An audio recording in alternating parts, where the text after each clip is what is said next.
Guys, నేను మీ శ్రీరామ్ని. ఇప్పుడు నేను హైదరాబాద్ వెళ్తున్నాను అన్నమాట.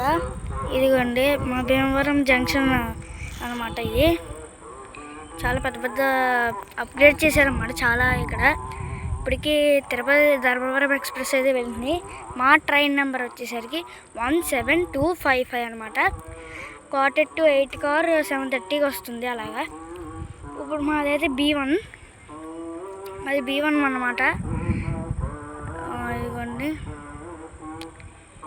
ఇవి ఇప్పుడే ఒక ట్రైన్ వెళ్ళింది. ఇక్కడ ఏదో ట్రైన్ ఉంది నార్మల్. ఇదిగో మీకు ఇది వరకు హైదరాబాద్ వెళ్ళాలంటే డీజిల్ లోకోమోటివ్తో వెళ్ళాలి. అదిగోండి డీజిల్ లోకోమోటివ్ అక్కడ ఉంది. ఎన్నాళ్ళలో తర్వాత చూశాను నేను. సో ఇదిగోండి, ఇదంతా మా భీమవరం జంక్షన్ అనమాట. టౌన్ కూడా ఉంది. టౌన్ నేను మళ్ళీ ఎప్పుడైనా చేస్తా. ఇవి అయితే నేను పార్ట్గా చూపిస్తాను అనమాట. అన్ని పార్ట్స్గా చూపిస్తాను. మళ్ళీ స్టోరేజ్ ఫుల్ అయిపోతుందని మీకు ఆల్రెడీ ఒక వీడియోలో చెప్పాను. అందుకే చిన్న పార్ట్స్గా నేను పెడతాను అన్నమాట యూట్యూబ్లో. ఇది ఫస్ట్ పార్ట్. ఎలా ఉందో మా భీమవరం జంక్షన్ కామెంట్ చేసి చెప్పండి. ఓకే, నేను ట్రైన్ ఎక్కాక మార్నింగే లేచాక మీకు మళ్ళీ నా వ్యూ ఏంటో చూపిస్తాను. బాయ్.